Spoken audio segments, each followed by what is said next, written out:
आपको बता दें कि मीरा भाईंदर में होड़ मची है विकासों की और उसके उद्घाटनों की।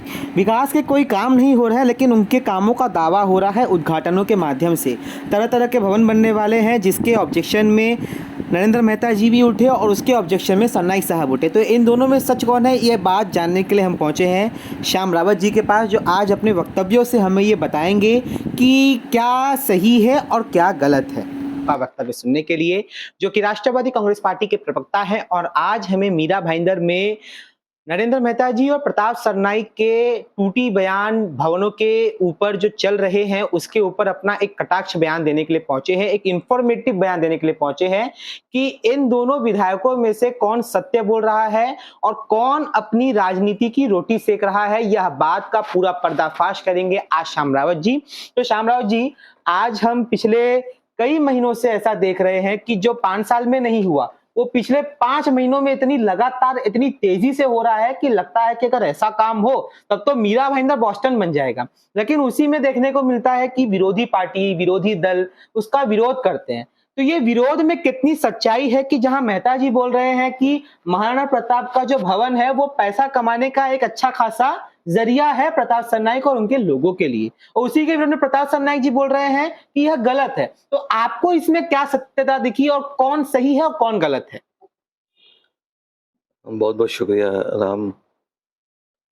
पिछले 6 महीने से जो मीरा भाईंदर में विकास का दौर लगा हुआ है, इतना विकास का दौर जब ये लोग प्रशासन में थे, जब सत्ते में थे, महानगर पालिका बर्खास्त होने के 5 साल में जो काम किया है, उतना काम आज तक मीरा भाईंदर में कभी देखने को मिला नहीं।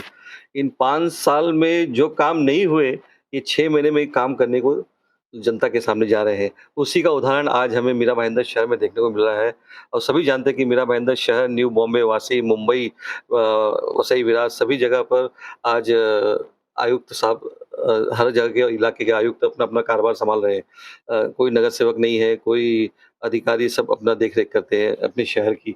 ये बड़ा मुद्दा है कि जिस प्रकार मीरा भाईंदर शहर में पिछले 6 महीनों में तरह-तरह के कार्यक्रमों का भूमि पूजन हुआ और जनता को कई सौगातें दी गई। लेकिन आज महाराष्ट्र में किसकी सरकार है? सब जानते हैं कि महाराष्ट्र में आज एकनाथ शिंदे जी और देवेंद्र फडणवीस जी की सरकार है, और इस सरकार के कई सारे आमदार हैं और कई से एक्स आमदार भी हैं। तो मीरा भाईंदर शहर में जो सत्ताधारी पार्टी थी, आज उन्हीं का एक प्रतीक है, जो दोनों विधायक हैं, एक एक्स विधायक है, दोनों ही एक ही सरकार के हैं। और देखने जाए तो मीरा भाईंदर शहर को वही सौगातें वही बाँट रहे हैं। तो मुझे ये समझ में नहीं आ रहा है, एक सौगात दे रहे हैं और दूसरा उस सौगात का विरोध कर रहे हैं। राष्ट्रवादी कांग्रेस का स्टैंड डे 1 से पहले से क्लियर था कि मीरा भाईंदर शहर के लिए अगर विकास के हित में कुछ भी काम होते हैं तो हमारा हमेशा समर्थन रहेगा। लेकिन पिछले 2-3 दिन से मैंने दोनों महाशय का वक्तव्य सुना है, और बाकायदा 1 बार, 2 बार, 3 बार देखा। 2-3 दिन पहले नरेंद्र मेहता साहब ने अपना वक्तव्य दिया था प्रेस कॉन्फ्रेंस में, कि मीरा भाईंदर में कई सारे भवन खुले, आगरी भवन, वारकरी भवन, मराठा भवन, गुजराती भवन, हिंदी भाषी भवन, मैथिली भवन।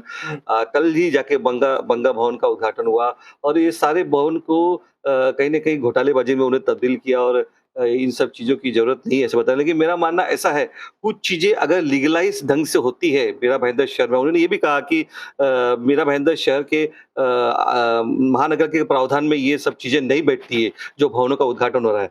और कल ही मैंने बंगा भवन का उद्घाटन था, तो मेरे आदरणीय प्रताप सरनाईक जी का भी वक्तव्य सुना, उनके साथ दिलीप ढोले जी भी थे। लेकिन दोनों के वक्तव्य में मुझे बड़ा वास्ट डिफरेंस मिला, एक बड़ा विरोधाभास मिला। फॉर एग्जाम्पल, जैसे महाराणा प्रताप का उन्होंने ऑब्जेक्शन लिया था प्रेस कॉन्फ्रेंस में, बताया कि जब महाराणा प्रताप का भवन बनेगा तो सिर्फ ले जोकर 400 फुट की जमीन मिलेगी उनको। और उन्होंने बताया कि 250 स्क्वायर मीटर की जमीन है, 250 स्क्वायर 2500 फुट हो गया, कट पीट के 12,000 फुट आता है हाथ में, 12,500 फुट, सॉरी, कट पीट के 2,500 फुट आता है, 2,500 फुट का आपको 1200 फुट मिलता है। तो 1200 फुट में जब चीजें बनेंगी तो 400 फुट का ही आपका भवन बनता है। और आप महानगर पालिका के आज एक अधिकारी के ऑफिस में जाए तो उनका दलान ही 400 फुट से ज्यादा होता है। उन्होंने ये वक्तव्य दिया था, जबकि सेम वक्तव्य का कल खुलासा आदरणीय प्रताप सर ने दिया, और मुझे कहीं न कहीं मालूम, ऐसा मुझे प्रतीत हुआ कि आदरणीय प्रताप सरनाईक जी की स्पीच में और लोग अपने आयुक्त ढोले साहब की इसमें 100% सच्चाई नजर आई थी। क्यों इसी विषय पर उन्होंने कल कहा कि जो महाराणा प्रताप का जो भवन बनने जा रहा है वो 750 स्क्वायर मीटर है, और करीबन 8,000 से 12,000 फुट तक जाता है। और ये सारी जितनी भी भवनें मीरा भाईंदर बन रही है, ये मीरा भाईंदर शहर के गार्डन ज़ोन हो या प्लेग्राउंड हो, इनकी सब जो एफएसआई बसता है, उसमें लीगलाइज़ करके बांधकाम विभाग और रचना विभाग सबको संपर्क करके इस डॉक्यूमेंटेशन करके पूरा इस भवन को लीगल रूप दिया जाता है। प्रशासन की सहमति से थे और उन्होंने ये भी कहा कि ये जो बन रहा है, ये राज्य सरकार की निधि से प्रत्येक भवन को 1-1 करोड़ का अनुदान दिया जा रहा है। और वक़्त पड़ा तो मीरा भाईंदर शहर के आयुक्त की प्रशासन की तरफ से थोड़ी बहुत मदद मिलेगी और प्रताप सरनाईक अपनी निधि से भी देंगे। और उन्होंने कहा कोई सांसद चाहे तो वो भी अपनी निधि से दे सकता है और अगर कोई बड़ा व्यक्ति चाहे 2-4 करोड़ महाराणा प्रताप के दान को तो वो भी कर सकता है। तो उन्होंने स्पष्ट रूप से बताया कि ये पूरा लीगलाइज्ड ढंग से बन रहा है और कितने स्क्वायर फीट में बन रहा है, कैसे बन रहा है, सारी परमिशन बाकायदा रूल्स एंड रेगुलेशन प्रशासन के यही वक्तव्य आयुक्त साहब ने दिया। तो ये खुलासा मानो तो एक व्यक्ति देता है 250 मीटर और दूसरे आदरणीय प्रताप साहब ने कहा कि 750 मीटर, 725 मीटर। तो ये मालूम पड़ता है कि किसी न किसी तरह कोई न कोई हमारे मीरा भाईंदर शहर की जनता को दिशा भूल कर रहा है। तो ये अब जनता को सोचना पड़ेगा कहाँ से दिशा भूल हो रही है, क्यों हो रही है, कैसी हो रही है।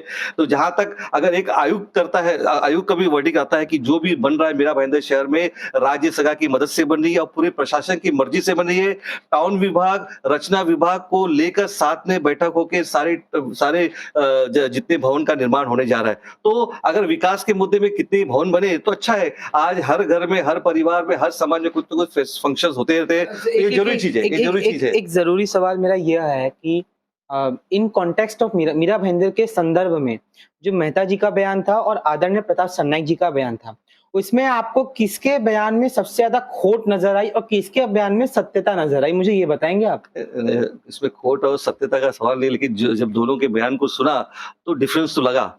एक 250 स्क्वायर मीटर और एक 725 स्क्वायर मीटर डिफरेंस है, लेकिन सच्चाई लग रही थी जब आयुक्त साहब अगर प्रताप सरनाईक जी के साथ खड़े थे, एक प्रशासन का अधिकारी खड़ा होकर बोल रहा है कि सारे दिशा निर्देश के साथ प्रशासन की मर्जी से, सारे ऊपर राज्य सरकार की मर्जी से सब निधि के साथ ये बन रहा है, तो उसमें सच्चाई है। और